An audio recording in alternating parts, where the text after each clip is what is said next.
Hello, everyone. Eric Osadolo, welcome. Anujo, welcome. Josephine Onabo, welcome. Bosse Fayajola, nice to see you. Bideni, welcome. Shinwe, welcome. Rochelle White, Elizabeth Ali, Fola Shade Kikelomo, Olayemi Success, Daniel Atsenga, Gregory Wealth, oh, wealthy, Ufuoma, Matthias,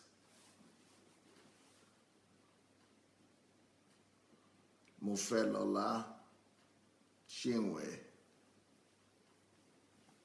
Kennedy Festus. Today is going to be a day. I want to warn you why you are coming on already, especially the ladies. I don't know what you want to do today. I think maybe you want to go and call your friends and invite your relatives and every woman that you know out there. And every man needs to know this information that is going to come out today. So I don't even know how to stress this strong enough. That you need to go get your friends. You need to go get somebody. You need to make sure that someone you care for, someone you love is here to listen to this. Especially if they are ladies or women, and if they are men who want to be good husbands or who want to be caring husbands in the future. So, especially if you have a father, a husband, you want to get him to come to listen to this. A husband, maybe a son, maybe a father or a brother, someone that you really think you want to be a good example in this world that we are living in. You want to call them.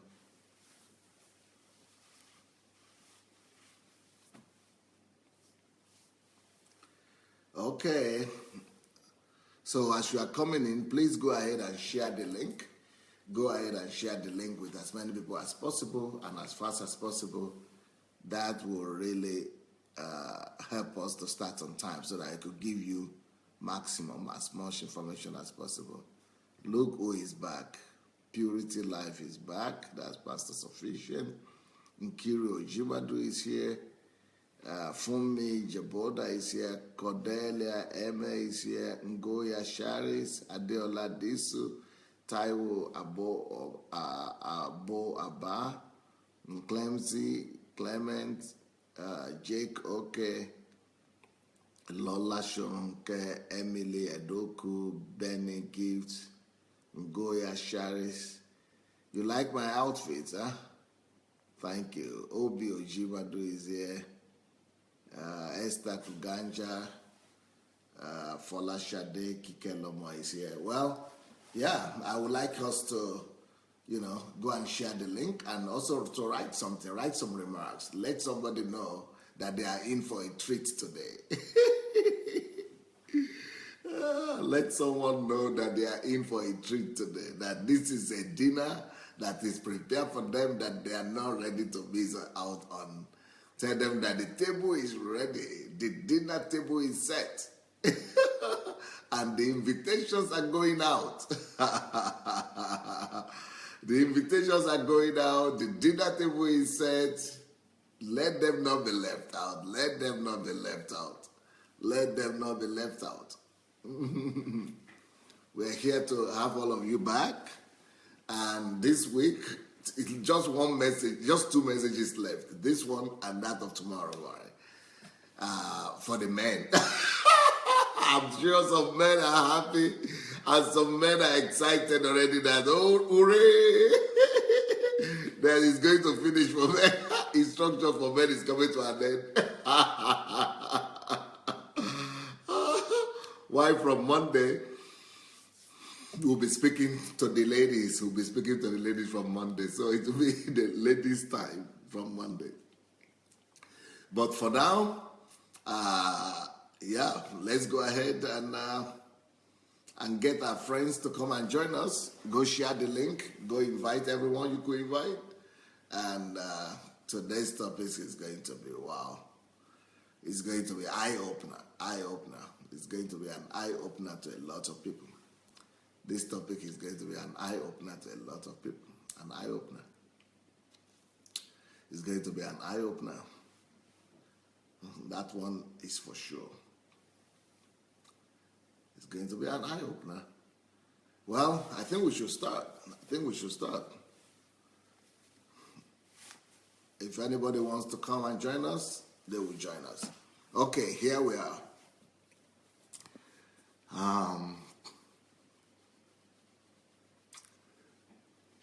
Father, I pray that you bless this message. I pray that you bless this word. I pray that you will speak to your people. You will cause everyone to hear your voice. And you will cause your grace to see this word through. In Jesus' name, amen. Okay. The topic for today's message is a somewhat pedant, a somewhat curious, interesting, unique, original, unusual title, and I'm sure you have seen it. The title is Why All Brides? Have you ever seen a bride before? Why all brides dressed like a princess? While all brides dressed like a princess.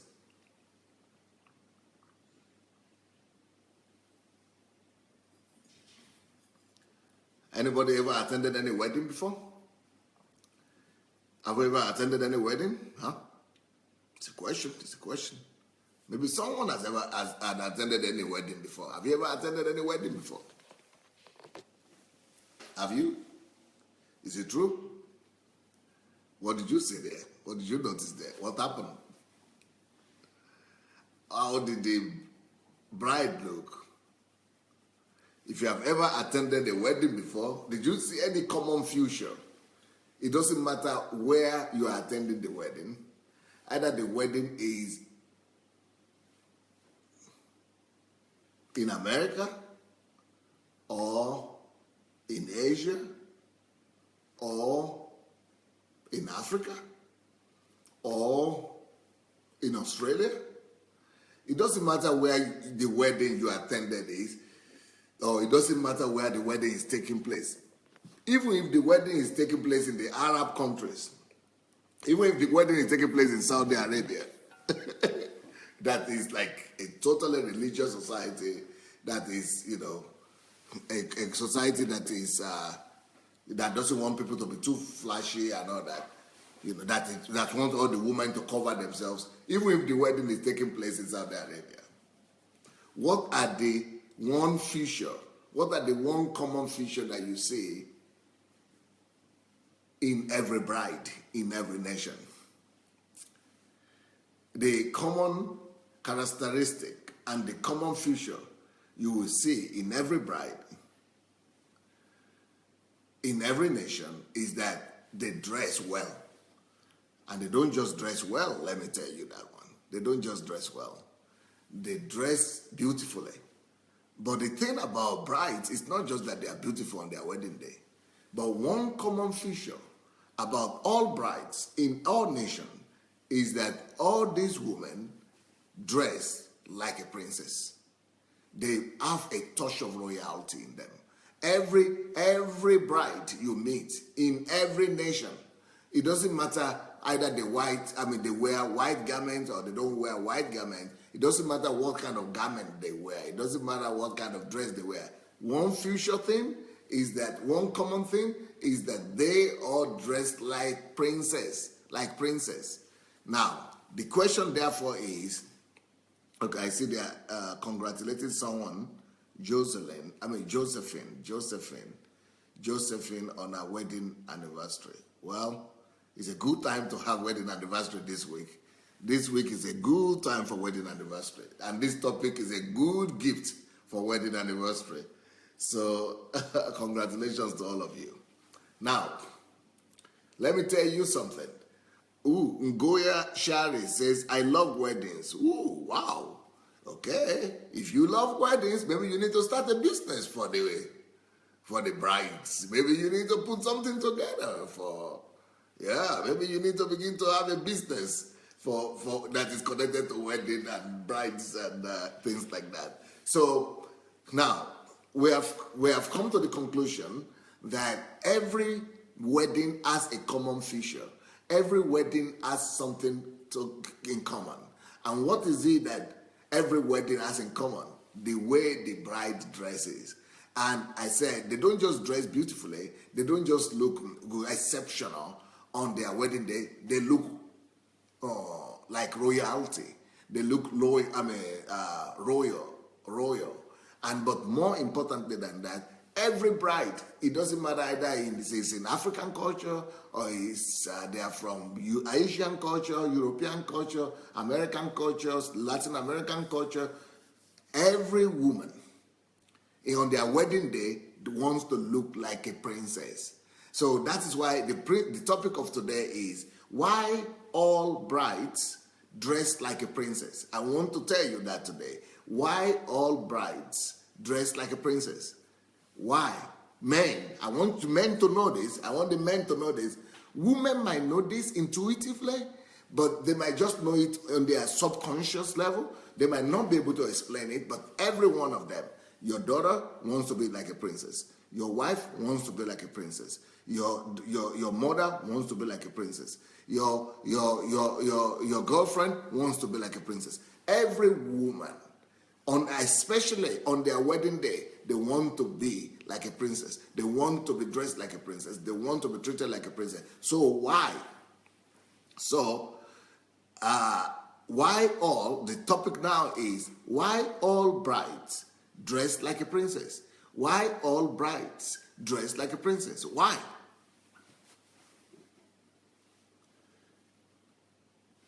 Let me show you something before we continue. Before I give you answer to that question, I did my own work. Can I pada editing avena pamoja na t-shirt. Should be love it. Smart this lesson.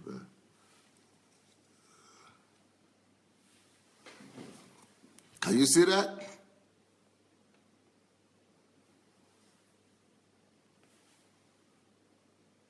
Can you see that? Are they beautiful? Do they look nice? Who are these? Who are these? And what do they have in common? Who are these people and what do they all have in common? Who are these people and what do they all have in common, my friends? Who are they and what do they all have in common? Yeah, these are all brides. And what they have in common is they are all princesses. They are all princesses. They all dressed like a princess. They are all dressed like a princess.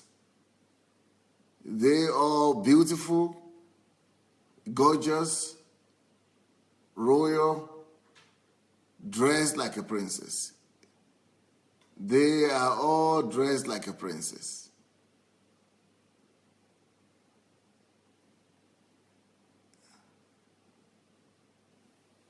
They are all dressed like a princess.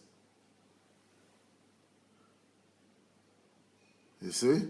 Gorgeous, gorgeous, gorgeous. Why do all brides dress like a princess? Why do all brides dress like a princess? Why is this?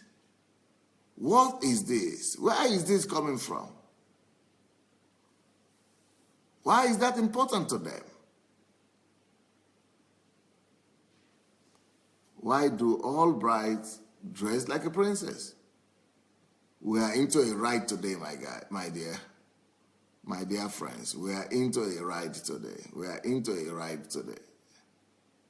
We are in for a ride today. We are in for a ride. We are in for a ride.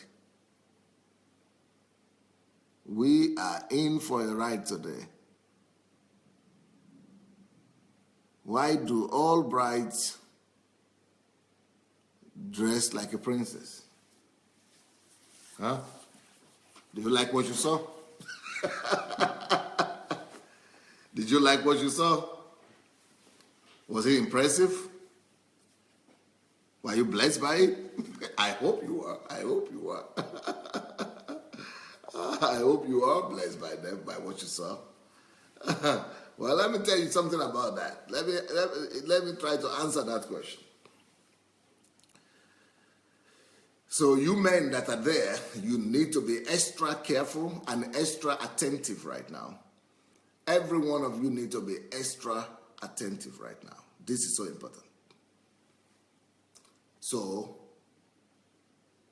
why is it that every woman dreams of being treated like a princess, especially during our wedding day?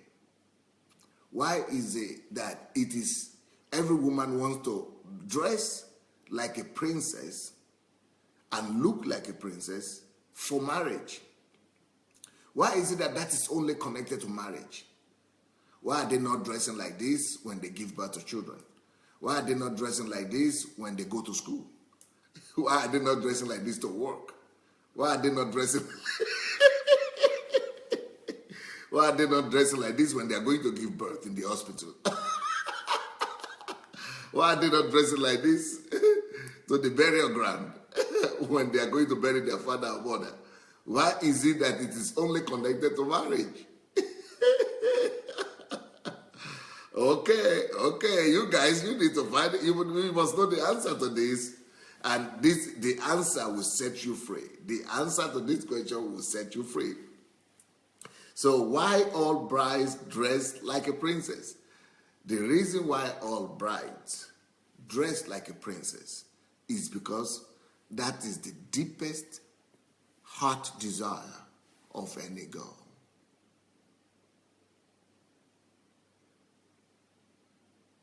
Every girl has it inside of her to be treated like a princess. Every girl has it inside of her to be treated like a princess. It is every girl's dream, every girl's desire, and every girl's aspiration that there will be one man that will come across her life, that will come across her and make her look special and treat her not like an ordinary girl, and treat her not like an ordinary person, not just like a regular Joe or regular John, but every woman is hoping and looking forward for a man that will discover that princess that is hidden in her. There is a princess hidden in every woman. And the reason why that is connected to marriage is because the person who discovers in her a princess becomes a husband. The person who is able to pay so much attention to her, to notice her so deeply, and to tell her that she deserves to be treated like a princess, that is the person a girl naturally wants to commit her life to. And it's not about the story. This is not about the story. This is not about the stories of Prince Charming and the knight and all that. This is more than that. I'm talking about the building, the inbuilt, the construction of the woman, the making of the woman, the packaging of the woman. Every woman is packaged to be a princess. Every woman is packaged like this. Every woman is having the princess hidden in her. Not just but unfortunately we think that she only wants to be treated like a princess on her wedding day. Unfortunately we think that this is just a tradition. No, this is not about tradition. This is stronger than tradition. Unfortunately, even the women sometimes think that the princess treatment, a princess treatment is only for the wedding day. And many people only expect it for the wedding day. And many people think that it is only a ceremony, or it is only, no, because it's a big day, it's a ceremony or something like that. No, this is not about ceremony really. The real thing behind, the real reason behind that, princess attitude and princess treatment is a message for the husband. It's a message for the future husband that, you see, we are handing over this lady to you as a princess today. So shall you henceforth treat her. So shall you treat her forever henceforth. You see the way we have handed her over to you, beautiful, gorgeous, royal, charming, stunning, soft, tender. That is the way you must keep her. That is the way you must always treat her. That is the way you must always relate to her. That is the way you must always make her feel. Always make her feel she's unique. Always make her feel she's on top of the earth or of the world. Always make her feel honored, protected. Always make her feel like a princess. Always make her feel like a princess. So the fact that women dress on their wedding day like a princess is a message. It's a coded message. And the code is to the marriage institution. And the code is saying that, Shinwe is saying, wow, I call it parental packaging. No, it's not parental packaging at all. This is heavenly packaging. It is God that has packed every girl, every woman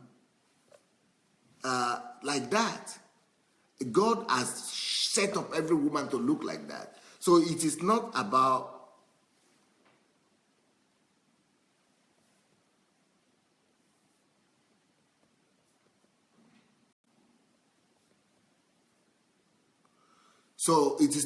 their parents. This is not something that their parents have done for them.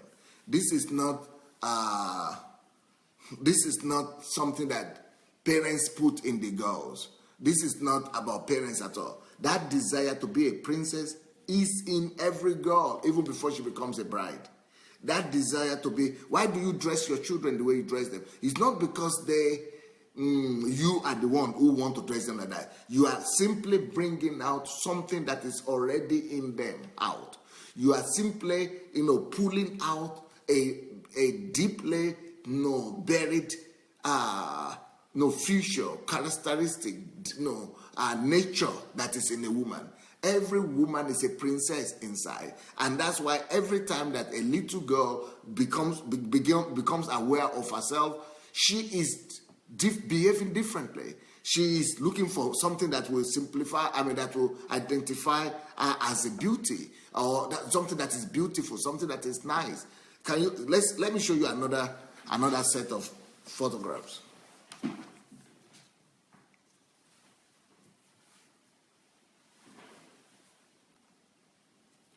Should be amok. No. Okay. These are children dressed like brides already. What is this telling us? Even children have it in them. Even children have it in them to be treated like princesses. Even we parents, we can see it. We can We can catch it. We can feel it. Every woman, even little girls, they have it in them that they are princesses. They are not brides, they are children, but every girl is a bride. Is a princess. Every girl can feel it. Every girl wants to feel.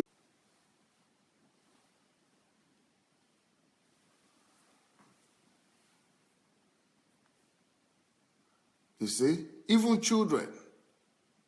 Every girl wants to be like a princess because it is in them already. It is in them already. All of them have it in them. All the girls have it in them.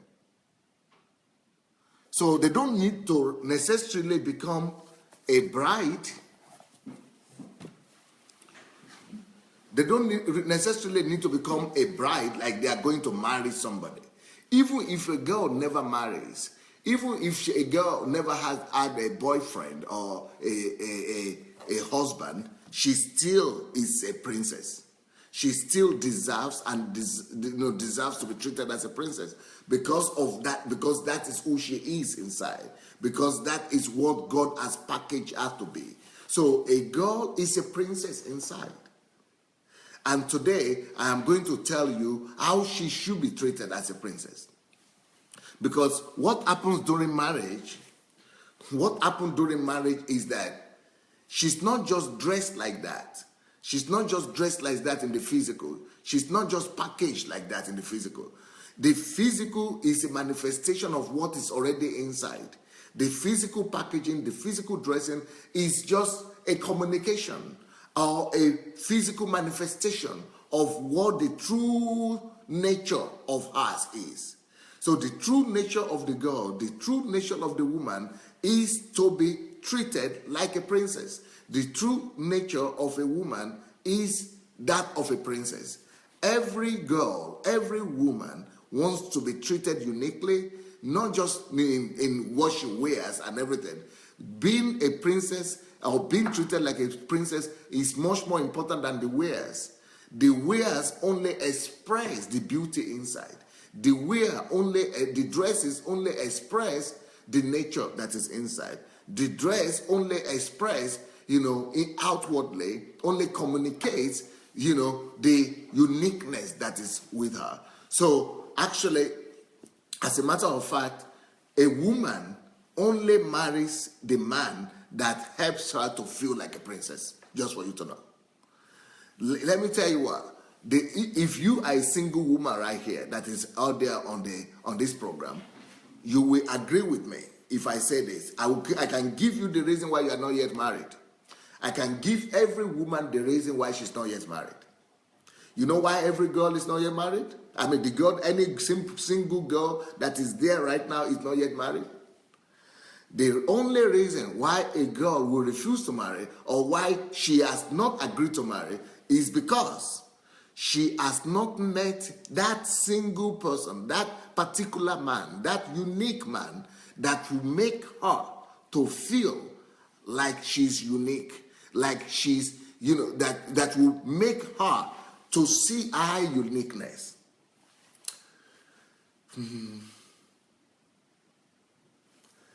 Women only marry the men that identifies their uniqueness, that is able to underline their uniqueness, and the man that is able to magnify their uniqueness. If there is, as a man, you must see something unique, something extraordinary, something special in that girl. And when you are able to convince her, because it is not enough for you to see something special. It is not enough for you to see and notice a uniqueness. But you must be able to convince, you must be able to see that uniqueness. You must be able to believe in that uniqueness yourself. Then take that information, take that uniqueness that you have seen and noticed in that girl. You must be able to take that uniqueness, take that royalty, that uniqueness that you see, that difference that you see in her, take it and come back to her with it. You must be able to approach that girl again and come to her, telling her about how unique she is. So a girl only agrees to marry a man that convinces her, that makes her to be sure, to know, to be convinced of her own uniqueness. Because even though the girl is unique, but she might be too modest to acknowledge it. She might be too afraid, thinking it's a pride to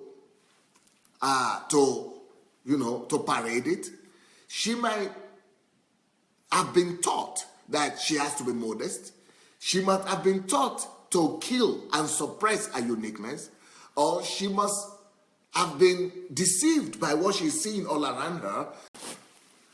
She must have been deceived by people around her that, she shouldn't be different from all other people. She shouldn't be different, or she shouldn't be unique. Everybody is the same.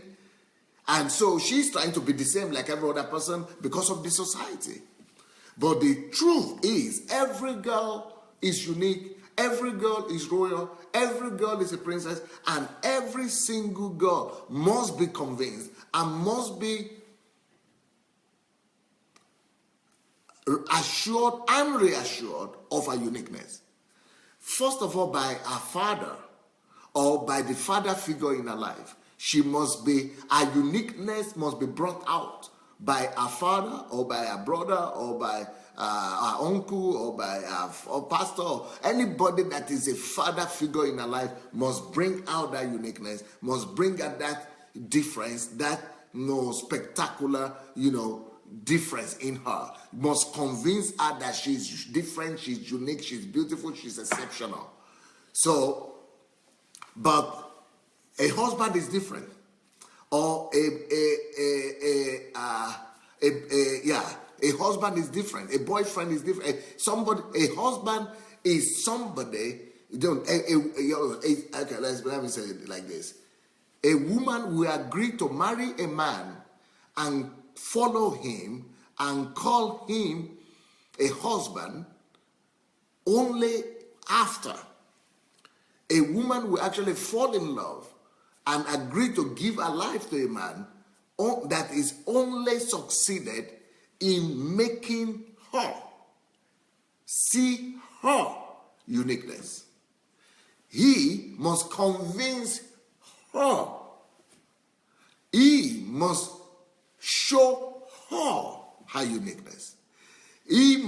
That is why people say women fall in love by what they hear. Have you ever heard that statement before?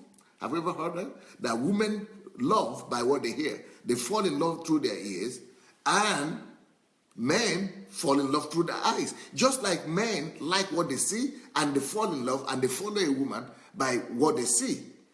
But the woman needs to hear. And why is it that we say a woman falls in love by what she hears?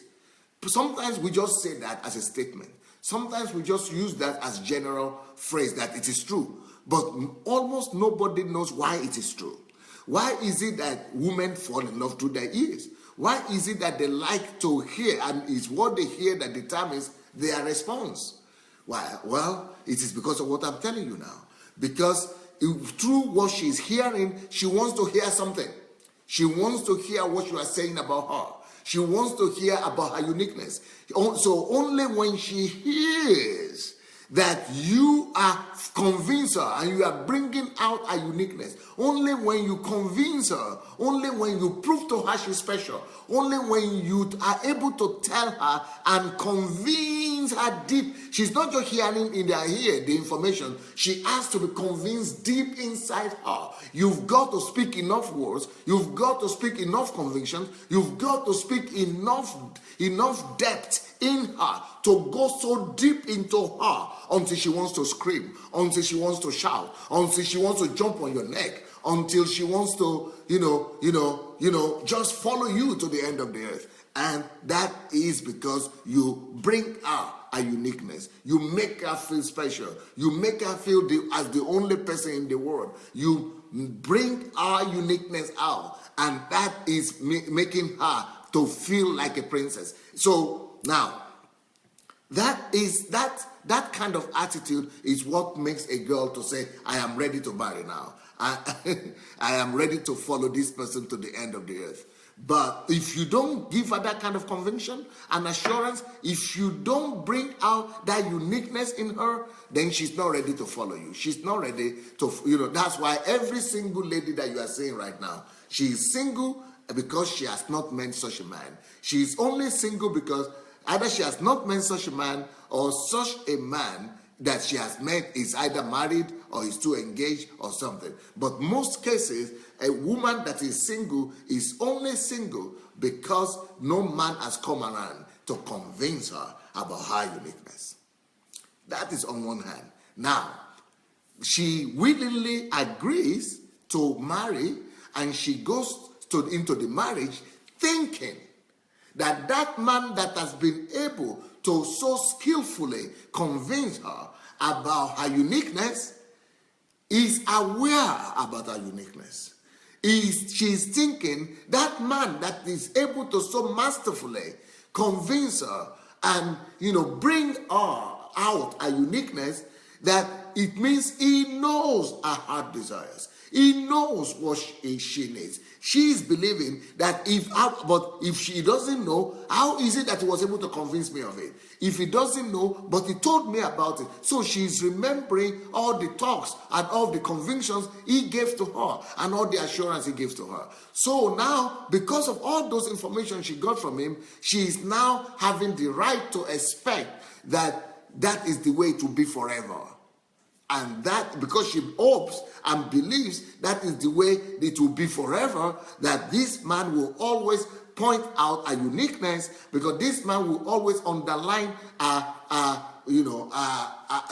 being special, and that this man will always make her to feel unique, different, and like a princess. So she agrees to follow him to the end of the earth. She agrees to follow him and marry him and to live with him every day of her life, because she is looking forward to him to be giving her that same assurance on a daily basis. She is looking forward that he is going to make her feel like that every day. She is looking forward to to the time that she will be with him forever, and make her to always feel like that special. That is why when you begin to argue with her and you begin to surprise her and you begin to break her, it's like the biggest betrayal in a woman's life. And that's why women respond to betrayal so strongly. And either it's physical betrayal or even emotional betrayal. Sometimes emotional betrayal could be more deadly than physical betrayal, because she wants to maintain that position of uniqueness. She wants to maintain that position of being the only one to you, like that. So this. But, like I said, it's not just a husband that should treat a woman like that. Every man in your life, not like a husband, but the father, your brother, your uncle, needs to make you feel like that. A man that you could trust needs to make if you are a man here, you need to make your daughter feel like that. If you make your daughter feel like that, she will not just fall to any man, because she knows what it means to be loved. If you make your sisters feel like that, she will not just fall into any hand, because she will know how a man is supposed to behave. And make your mother feel like that as well. Make every woman in your life that is really dear to you, that is really special to you, feel like that. And she will be protected. And she will always walk on top of the earth like a princess in the real sense. So now, let's go back to my topic. Why do they all dress like a princess on their wedding day? Why do all brides always wear dress like a princess? What?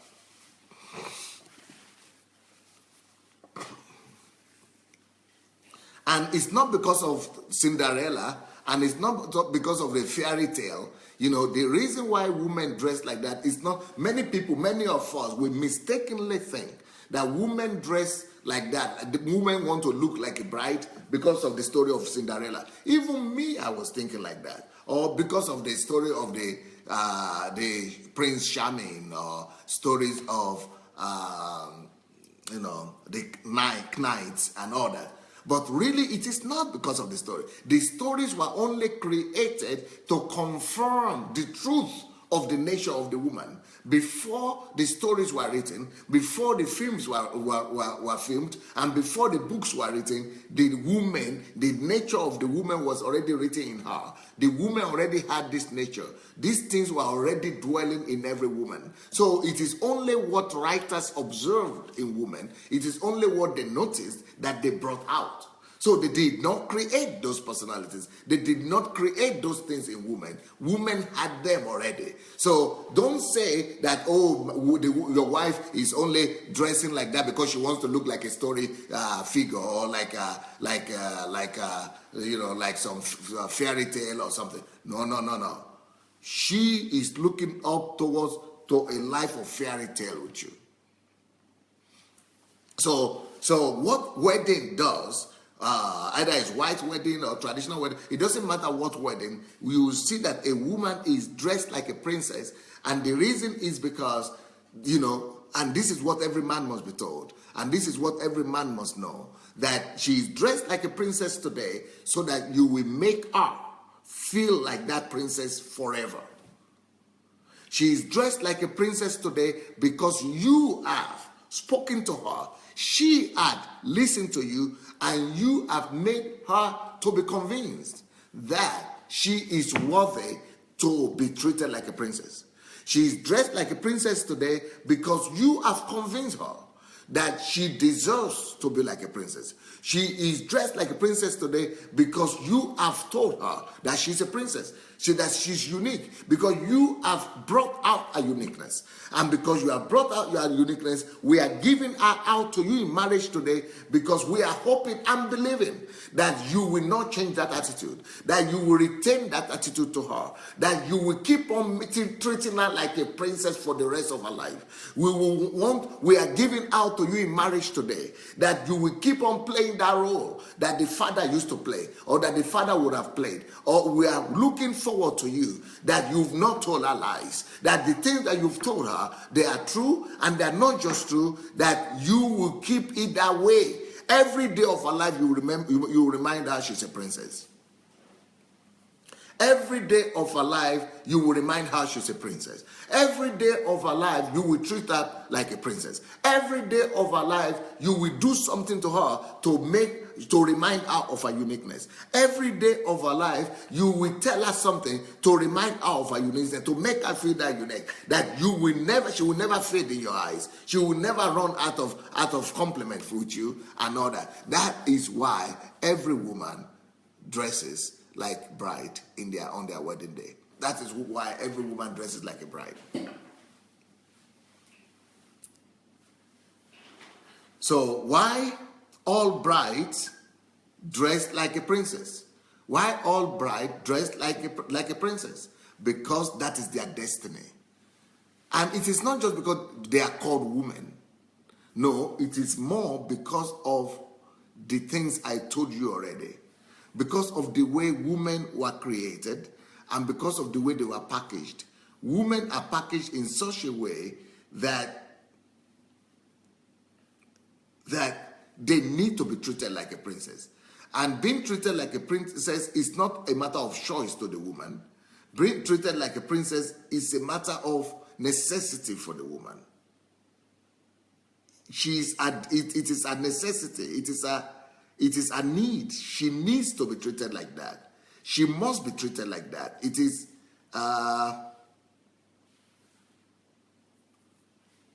it is not just a heart desire. It is, just a minute. I want to show you what I showed you yesterday. She needs to be treated like that because that is what our nature demands for. And nature demands to be treated with honor, with respect, and with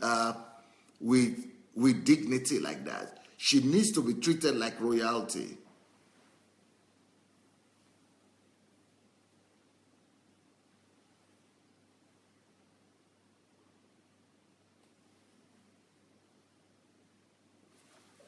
Senine retreat. Senine. So she needs to be treated like a royalty because that is her nature. First of all, what does it mean to be treated like a princess? Let me explain that to you, what it means to be treated like a princess. To be treated like a princess, okay.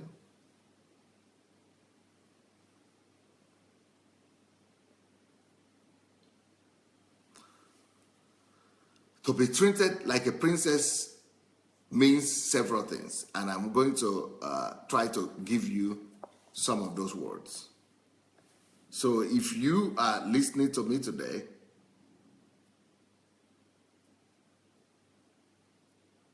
I want you to write down a few words. We probably need to take a slide, Miss Montreal. Okay. I want you to write down a few words.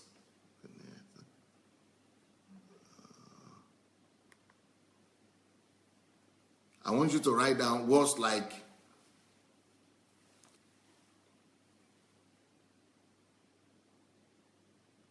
fondness. Fondness. F-O-N-D. F-O-N-D. N-E-S-S. Fondness. F-O-N-D. Next word I want you to write down. Write down the word tenderness. Tenderness. T-E-N-D-E-R-N-E-S-S.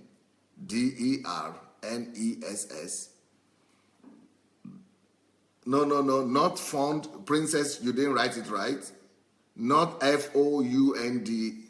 Is F-O-N-D. F-O-N-D. Fondness. F-O-N-D. The ness. Fondness. Tenderness. The next word I want you to write is care. So 3 words. Then I'll give you 2 more words.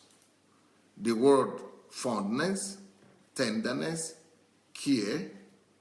Then 2 more words. The word caress. Caress.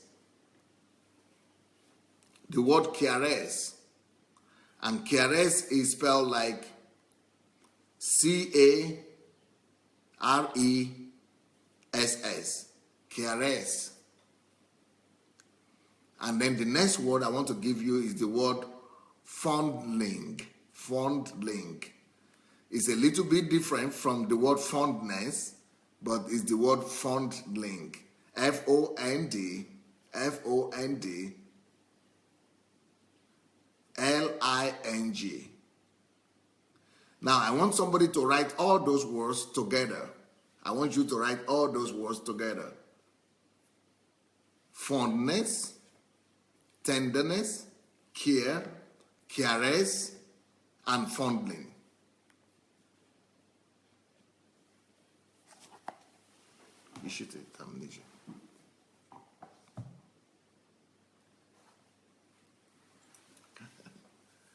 What do those words tell you?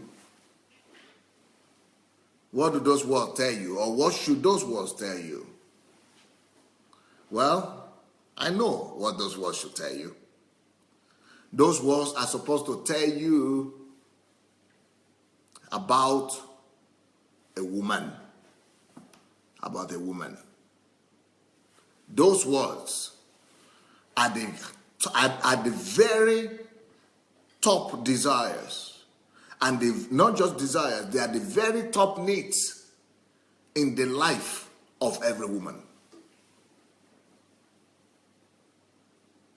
These words occupy a central need, an essential need in the life of a woman. Every woman needs to know what these things mean. And the only way for them to know what these things mean is through the help of when they are small, It comes through the help of their mother, father. But when they are adults, when they are grown-ups, it should come from their father and from their lovers, husbands, partners.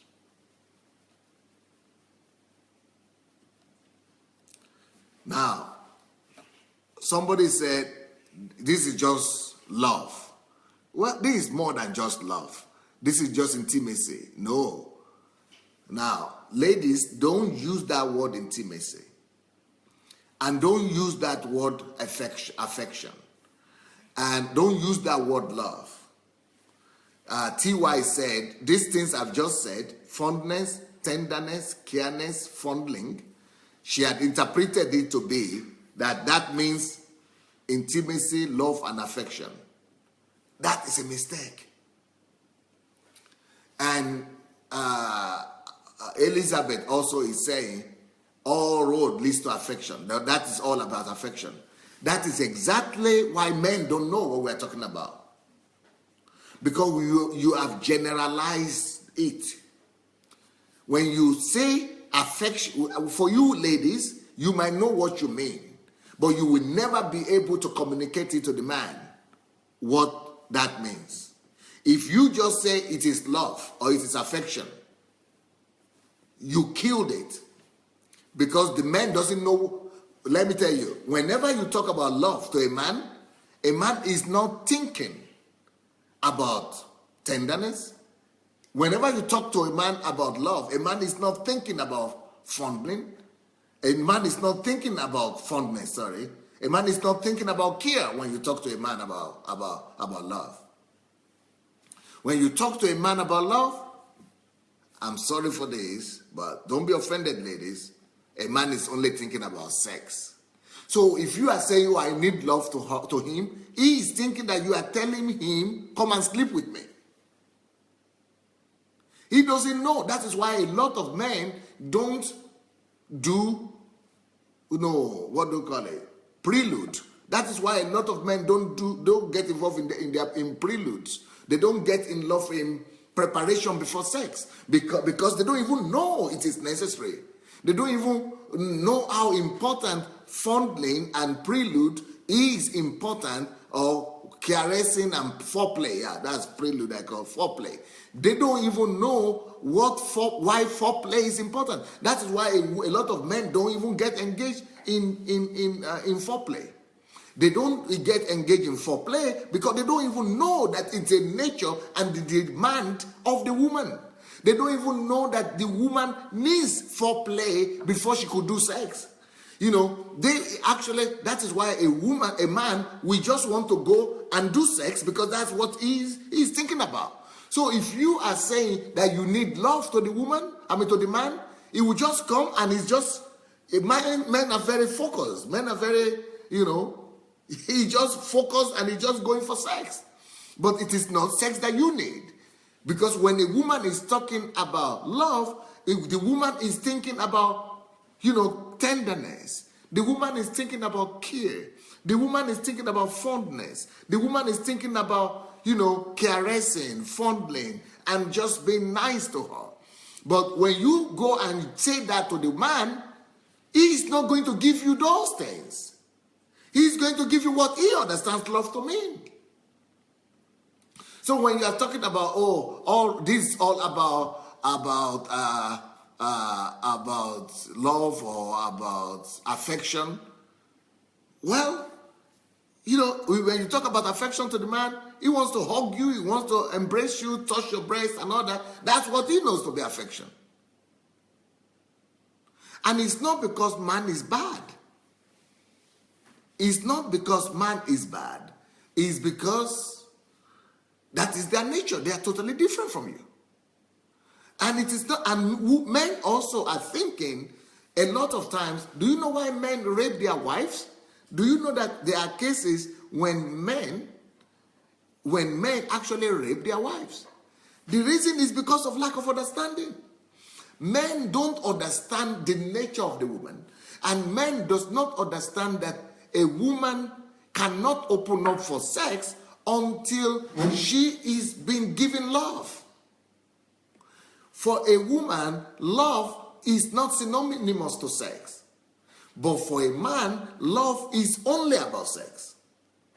But so when you agree to a sex with a man, he is not thinking that, when you agree to love a man, or when you accept a love move from a man, he is not thinking that it's not sex you are thinking about.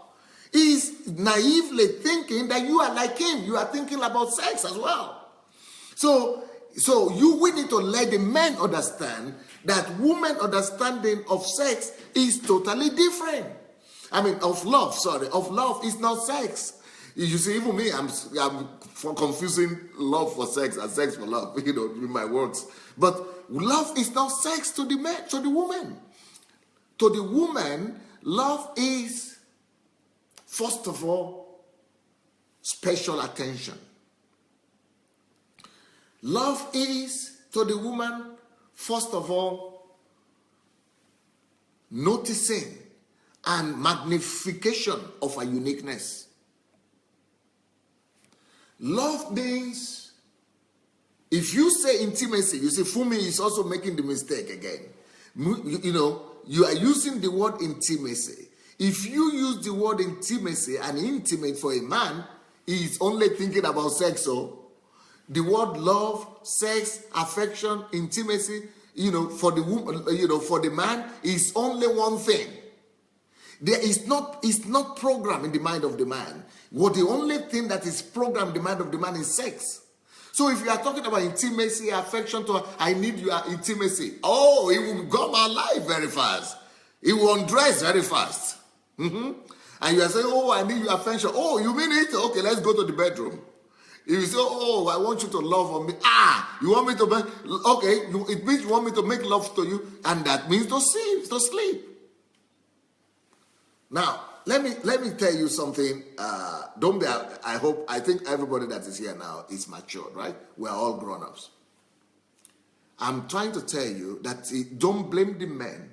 And some women say men are just crude, they are just dogs, they are just animals, and they don't know anything, they are just they're thinking about sex, and they are just bad, this is the only thing in their head. Well, maybe it's the only thing in their head, but they are not to blame for it. It might be the only thing in their head because that is how God made them. Now, let me give you some very meaningful, I think, explanation that will help us to get this. But don't think bad about me by using this example, okay? Don't condemn me, don't stone me. I just want to use an example that will help you to get it, okay? If you notice, just for you to know the nature of men and women are different. If you notice the way the sexual organ of the man and the sexual organ of the woman are created, the way they look, have you noticed that there is a difference between the sexual organ of the man and the sexual organ of the woman? It's a total difference. So what is the difference? What would you say is the difference between the sexual organ of the man and the sexual organ of the woman? Well, let me tell you what. The difference is in how they are made to function. The difference is in their nature. The sexual organ of the man is always protruding, is always coming out, it's out, visible. And the reason why that is because a man is only expressed, a man's only expression of love is aggression. A man's only expression of love is looking. A man's only expression of love is adventure. A man's only expression of love is to give, look for. But for the woman, she is hidden. Her sexual organ is hidden, conceived. You can see it almost. Everything is just flat. For men, sometimes it's a shock. Why is their own sexual organ hidden? Or we can't see anything there. Everything is gone. Nothing. It's because a woman must be undressed, or what do you say? A woman must be unraveled. Yeah. Okay, see this? This is one. This is for the men. He's going out, he's looking everywhere. That's why men are looking for women all the time, because that's their nature. That is, they are the giver. They are the adventurer. They are the hunter. Something is pulling them. Something wants to come out of them all the time. But for the woman, it's the opposite. For the woman, nothing is protruding. For the woman, it's all hidden. It's all hidden. Everything is hidden. Everything is hidden. And why is it hidden? It's because that's why I was telling you guys the other day that women are not promiscuous by nature. Even though they do prostitution, even though they can commit fornication or adultery, even though women could sleep around, but it's not their nature. Every woman that is doing prostitution is suffering. Every woman that is doing prostitution is killing herself. Every woman that is doing prostitution is going against the tide. She is suffering. She is killing herself. That is why there is no prostitute in the world that does not, first of all, numb herself before she could do it. There is no prostitute in the world that does not use some kind of chemicals or some kind of system to numb herself before she could get engaged in that. It is against their nature.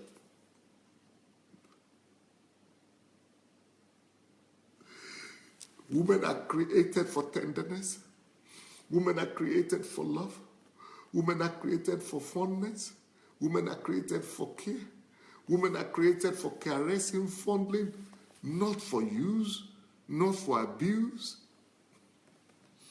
not for prostitution. And it is wrong for us to think that women are promiscuous. They are hidden. They are totally hidden. You see it here? They are totally hidden. It is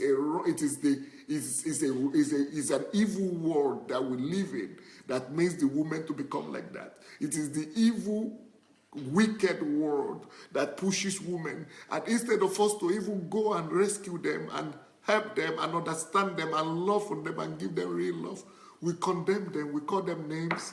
We call them prostitutes. We call them all kinds of names. We call them ashewo. We call them this. We just humiliate them. We make things worse for them. And that is why a lot of those women are now doing it out of protest. That is why a lot of those women are now doing it, just out of defiance. They just want to defy the old people, the old system, everybody around them. Because they have already been rejected anyway, and they're already feeling themselves so outcast, so much outcast and rejected. But the sexual organ of the woman is hidden. And that is why when, what's his name? Trump, when Donald Trump said that, grabbing the pussy of the woman, I never even heard that before in my life. And he said that is what every man does, and that is what every man talks about in the locker room, that is locker room talk, to be grabbing the vagina on the private part of the woman. I never heard of that in my whole life. I mean, I'm 50 years old. I even never heard that is possible. It's not a locker room. I'm a man. I never heard it. And I even heard some pastors, some ministers who are coming out in America to defend him. And to defend him and say that, this is all what men do. All men do this. All men grab people's vagina. I mean, okay, I've heard before that men grab people's women's backside. I've heard that before. I've seen pictures of that. But even that is condemned by any man. Even ordinary boys or men condemn that. Who will do that? Even if schoolboys do that in high school, they are beaten for that. I mean, you're supposed to be punished for that. But for a grown-up man to be saying that, grabbing the private part of the woman is normal, that women do that, how could you even get there? It's supposed to be hidden. How can you grab it? I mean, that is supposed to be condemned. That is supposed to be condemned. It's not true. It's not right. And especially to do it, to grab it without consent, without her even knowing, without her agreeing to it.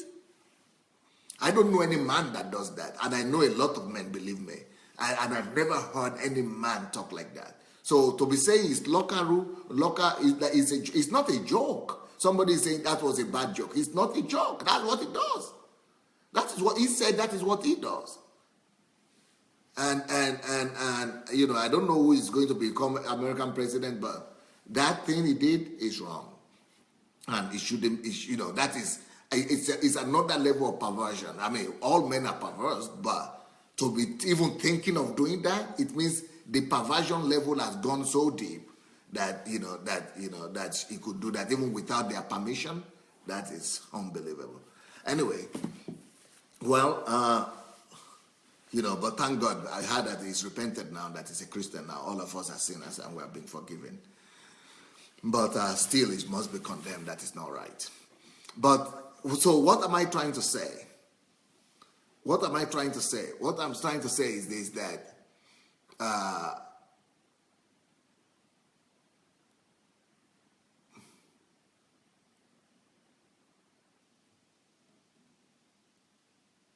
the reason why men see love only as sex is because of the way they are made, because of the way they are formed by God, because of the way they are. God made them like that. Their sexual organ is protruding, is adventurous, is hunting, and that is why men must be men. Somebody asked me that question yesterday. Is it true that men by nature are polygamous? Oh yeah. That is their nature. You cannot just doubt it. And that's why God allowed for polygamous in the Old Testament. But in the New Testament, it's a sin. So a man must, even though he has that nature, he still has to discipline himself. But you cannot discipline, no man can discipline himself by himself. So a man has to depend on God's grace to help him to be faithful to one woman and to show that aggression, that sexual aggression, and that's hunting instinct, sexual hunting instinct to just one woman. And that is where Christianity comes in. And that is where faithfulness comes in. It's not because men are not being tempted. It's not because men don't have the nature, but men have the nature, but that is their exam to be able to show faithfulness. And that is why women must value their men, and that is why women must respect their men and thank them for being faithful, especially the Christian men, because the Christian men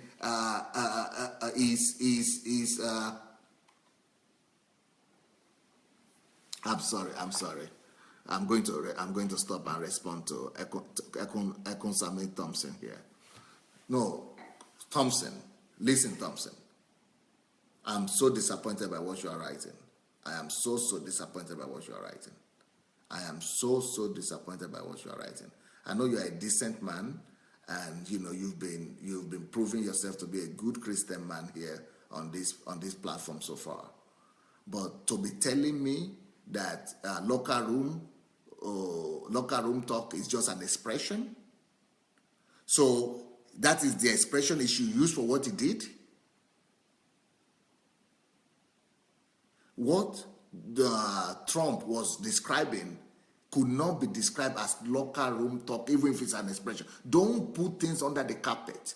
Don't justify people. You as a Christian must encourage people to repent. You as a Christian must call things the way they are. It's a sin. It's a sinful act. It's a wrong thing to do. And you shouldn't put it under the carpet of, and make it soft. It's a tender look expression. That is number one. You first of all wrote that, Ekun, and I didn't comment. I wanted to let that go. But I see another thing you are writing. You have become a victim of American media, and you have become a victim of American Christian population or American media, the conservative influence. You have come under their influence, and you have become under their deception, and they are deceived, and they are bringing that deception into your life. Because see the next thing Ekun Sami is writing now. He's saying, I wonder which is worse, bribing FBI or grabbing a woman's private part. Why should you even say that? I know that people say that in the media. Why should you, as a Christian gentleman, now put that woman whose vagina they are grabbing, let that be your daughter? It's like saying you are saying there is no difference between, what FBI bribing and raping a woman. Do you have a daughter? Can you just imagine that somebody out in the street will come and be grabbing a vagina? Or your wife Anybody can just go and grab your vagina and you say there's no difference. You just trivialize that. There are some things that must not be trivialized. And by me reading this on this platform, I must address it. Because you are insulting every woman here. You are insulting every woman here. You are insulting every man here. You are insulting even the human dignity here. It's a slap in the face to every human that is thinking, that has sense, to understand how horrible that expression is. To say, oh, well, we don't even know which one is different, which one is different, which one is worse. Don't even talk like that. Don't trivialize an act of aggression towards a woman. Don't ever create that impression to any woman that it doesn't matter. Please, don't ever treat any woman like that. Don't ever. And that is what I've been trying to do all this week. All this week, I've been trying to teach you men to know the nature of women and to know how much they are different and to learn to honor them and treat them specially. This is what I've been trying to do all week. How could you be listening to me and still trivialize an act of offense?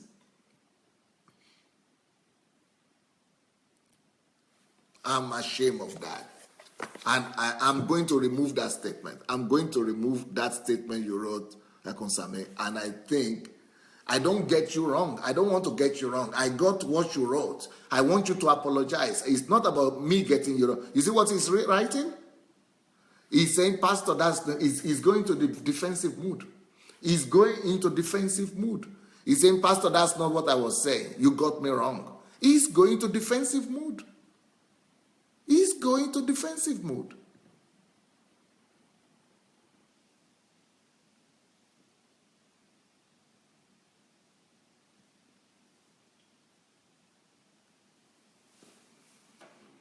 Anyway, I think I will just stop on that. I'm sorry. I have to continue this message tomorrow. I have to continue this message tomorrow. I think I will just stop on that one.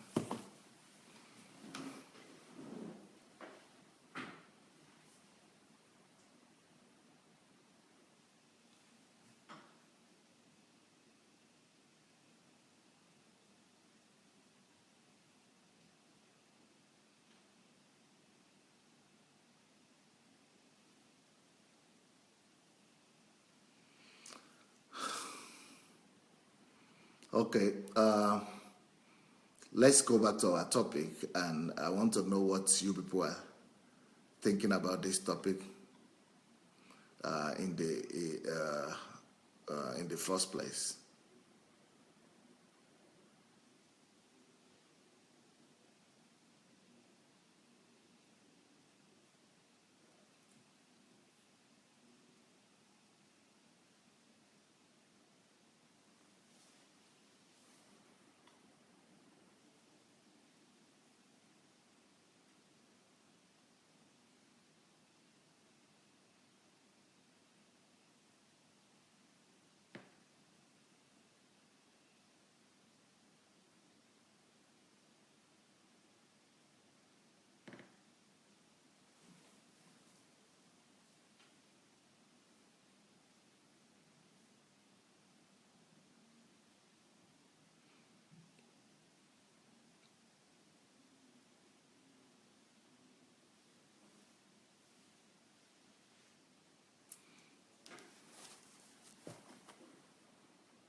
All right, let's forget about it. I heard that he has apologized.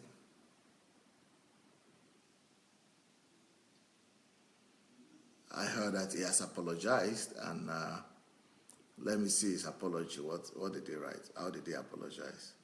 Because someone can write anything and not really apologize, and just, it's all about, see what a girl has written here. And Ngoya Shari says, Pastor, you understood everything very well. And we too, we women, we too understood everything very well. It is not a matter of you misunderstood or you misinterpreted him as he is trying to make it be. It is a matter of humility. You are so smart, Charis. You are so smart, Charis. It is a matter of humility. It is not a matter of misunderstanding. It is a matter of, this is a girl writing here, a young girl, 25 years old girl, writing that it's not a matter of respect. I mean, it's not a matter of misunderstanding. It's a matter of humility and it's a matter of respect. So, but let me see his apology. Okay, he's saying, I'm sorry for getting women offended. Okay, well, let's hope that he has apologized and he has repented. He said he's sorry for getting women offended. Okay, let's just go on. Let's just move on. Let's forget about that and let's talk about what you people. Let's talk about what you people think about this teaching in general. I want to hear. Let's move on. I want us to talk about something else. So please tell me, what is your own lesson or your own? What do you think about this teaching today? What did you take from this teaching? What does this teaching give you today? What have you learned? Has it been helpful? I'm sorry I couldn't conclude it, and I will not conclude it anymore. I've already said that. It has to be tomorrow or something. Tonight we are going to have testimony, so it has to be tomorrow morning. But what do you people think about this? What do you people think about this topic and this message? Please let me hear you. Let me hear you. What do you think about this topic? What are your conclusions? And do you take anything? By the way, if you have not yet share the link. Let's go ahead and share the link first. Let's go ahead and share the link. Let's go ahead and share the link. Okay, let's go ahead and share the link and write some comments. Write some comments and some remarks as you share the link. Let's write some comments. Let's go and share. I think this word needs to go around. The topic is why do all brides dress like a princess? Why do all brides dress like a princess? So I want to hear your comments. I want to hear your comments. Oluwafumilayo Dina says, I have 2 daughters, biological and many spiritual daughters. I will make sure they listen to this series on marriage. Thank you. But next week, I'm going to be talking about women, what they need to know about men. All right? So this week, I spoke to men about what they need to know about women. But next week, I will be talking about what the women now. I'll be talking to the women about men. Talking to the women about men. Okay. Actually, it's not really about men. I think I'll be talking to them about themselves more. And about men, of course. Princess says, you have made the week for us all with your knowledge and wisdom concerning this topic. Okay, you made our week, okay? Not just that day I made our week. Shegun says, Pastor, you are always so deep in thoughts. So detailed in thoughts. I have never seen so much intelligence. Bless you, Pastor. Bless you too. Thank you. Shashal Ubuntu say, please, Pastor, continue. No, we'll continue tomorrow about it. Josephine says, I have come to know more about myself and will be more patient with my husband. Ooh, hooray! Hooray! I will teach you more about men next week.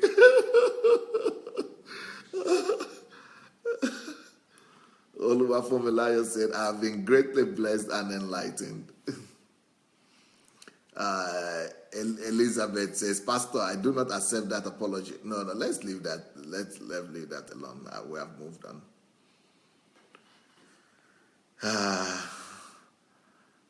Comfy, it has been very, very helpful. God bless you, Pastor Sunday. Love you. Thank you. TY says, this series have been so life-giving and affirming for me as a woman. It has opened my eyes and heart to God's heart for you and how much we are valued. Thank you so much, Dr. Delaja. Ogene Taga says, okay, no, I'm not going to address that topic anymore. Funmi say, you have blessed us so much this week. This was meant for the men, but you have helped a lot of us to understand a lot about us women and what we really need to look for and deserve. God bless you so much, sir. Ngoya Sharis, I have to say that we all have been affected by the media and secular world one way or the other. It is a shame that people like you are so rare in this world, Pastor. We women have been silenced and have accepted it because no one has been able to finally put the words into perspective. You know us as women even better than we know ourselves. Our deepest desire is to be treated like Cinderella every day, and never took the time to think about that desire of, I never took the time to think about that desire of mine to be permanently desired for my everyday life. Thank you for looking into our hearts and for calling out what is inside there. God bless you.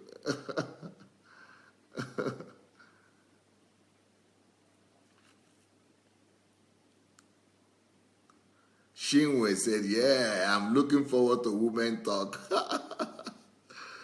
Ojo Pelumi said, from this teaching, I got to know, 1, how a woman should be seen, 2, how a woman should be treated, 3, the act of discipline that should be included on my part, inculcated on my part. Josephine, I can't wait for next week because I think I'm almost the perfect wife. Tongue in cheek. Boniface Hart say, your teachings are making me a better man. Thank God. Elizabeth Alice, I can't wait for Women's Week because I want to learn how to treat myself and even every man out there the way God sees them. Oluwafumilayo, please, sir, we need to learn for the sake of our brothers, sons, uncles, husbands. Yep. Jolomi says, though I did not watch from the beginning, but from the little I got, I have concluded that indeed, men are from Mars and women are from Venice.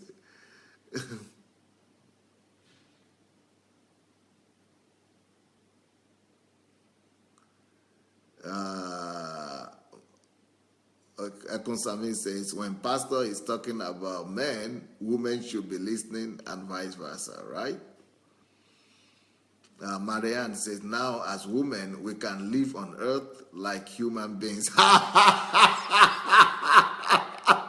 is strong. That is strong. Now as women, we can live on the earth as human beings, not feel like animals. That is so strong. So it means that what you are saying is that this world is actually a men's world. It means that this world is a men's world. It means then you people are not so comfortable here, right? It's the men's world. Oh my, unbelievable. Obina said, thank you, sir. I will hear the good side of women now.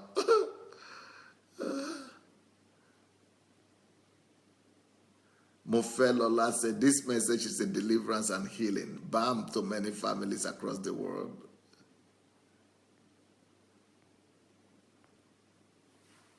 Sandra says, thank you so much, Pastor. Many marriages will have been helped or survived the crisis if they have been taught all this.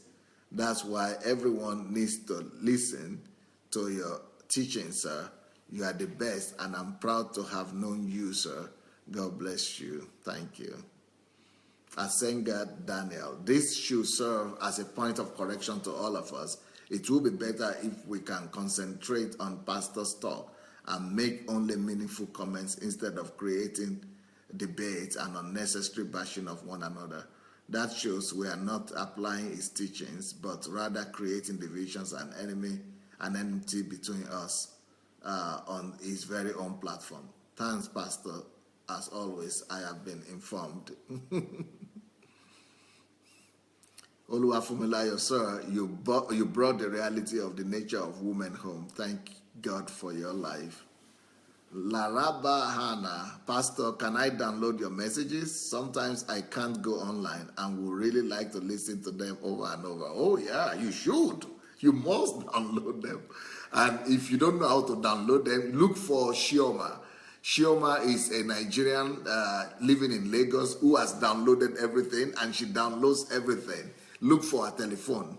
Shioma is in Lagos, and sometimes she will write her telephone here, and you can get all the downloaded messages from her as well.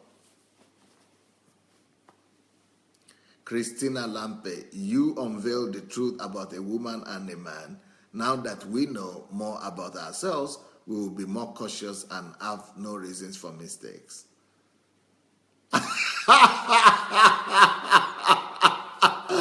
Jolobi White, that's a man. A man is writing, and he says, I am waiting impatiently for next week. I can't wait for men are looking for the revenge. They are waiting impatiently for next week. Oh. Wow. Another man I think is here, Ogenetaga Adegbeji, or maybe she's a woman. I think she's a woman. I can't wait for next week too. I want to be the good wife. Okay, she's a lady. Oh, Wale Banjoko. Wow, that's my brother there. Informative and on point as usual. Akunsami says, the woman's message is for me. Yeah, you're able to laugh at yourself. Elizabeth said, yes, it's indeed been a men's world, but we are taking our place back. Olufumulayo Dina said, I'm going to share this message as many times as possible.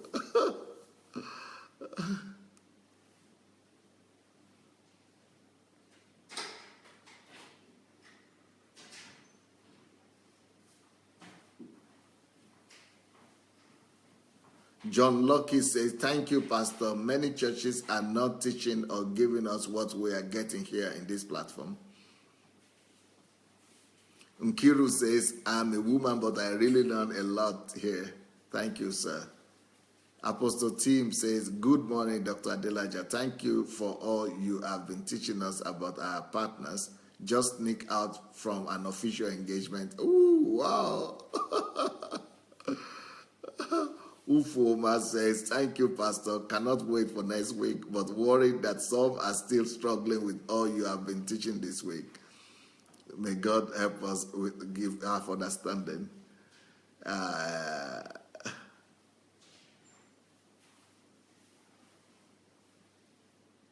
Mofelola said, thank you, sir. To be sincere, you are a genius. Oh, okay. Thank you. Fola Shade said, you rock, Pastor Adelaja. Esther says, Esther Kuganja, thank you, Pastor. These teachings have brought much more value to womanhood. The glow is getting brighter. I understand myself better. Wow, good. Gift Amos said, respect to every woman that is under firing squad. With this message, you shall laugh again. Thank you, Dr. Sunday. Okay. T.Y., you have torn down the iron gates of wrong traditions and chains were broken. Love you, sir. Thank you so much. It was nice to be with you. I'm going to be back tonight again for the evening session at 7 p.m. British time, 7 p.m. Nigerian time, and 2 p.m.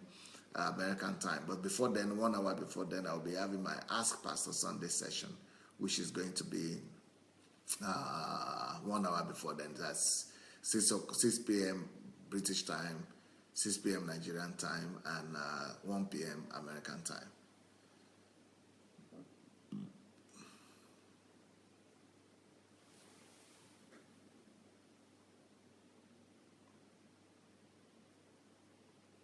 Princess Juliet say, thank you very much for this wonderful message. God bless you. So, John Locke says, Pastor, please, what is the way out for those men who have gotten it wrong?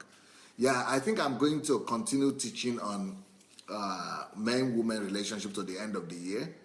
And so, yeah, and I'm going to address all that. Elizabeth is saying, hats off for Dr. Adelaja. Shinwe, Pastor, I'm grieved for halting this message, but I understand. It is such an interesting topic that would have shaped sexual marriage relationship, which have led to broken homes. Yep. Falasha, they say you nailed it. Unbelievable information. Ekunsame is saying, sorry once again, Pastor, I didn't mean to offend women. Okay. Princess says, Pastor, I pray that God will use you as a point of contact to other pastors out there. I hope so. Ekunsame is also saying, I'm truly sorry I interrupted the session.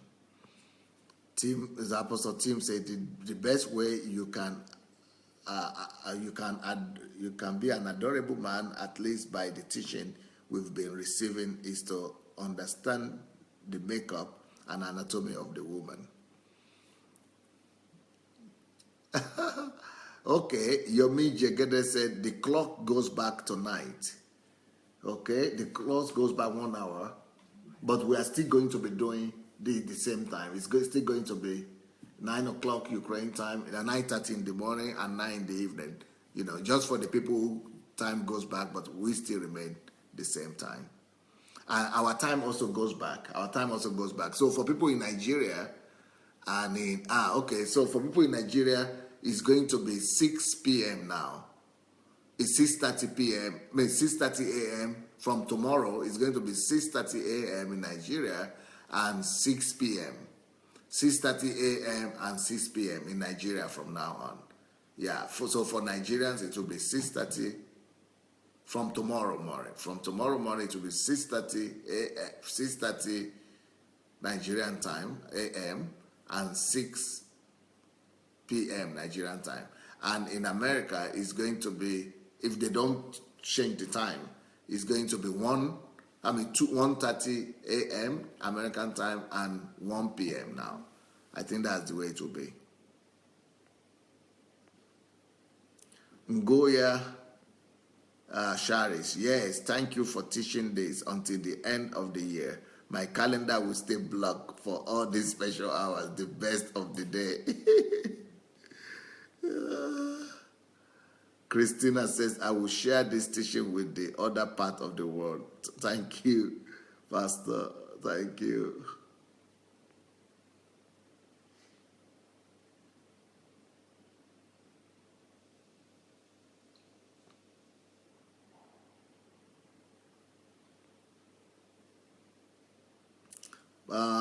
They said Nigerian time remains the same. Okay. Yeah, but, well, Obi says, everyone, please join us tomorrow as we join. Yeah, by the way, tomorrow evening, so it will be Pastor Obi Ojibadu and Pastor Nkiru Ojibadu that will be with me for the testimony time in the evening tomorrow. So go and invite everybody. All right, guys. God bless you. Have a wonderful, wonderful day. Bye.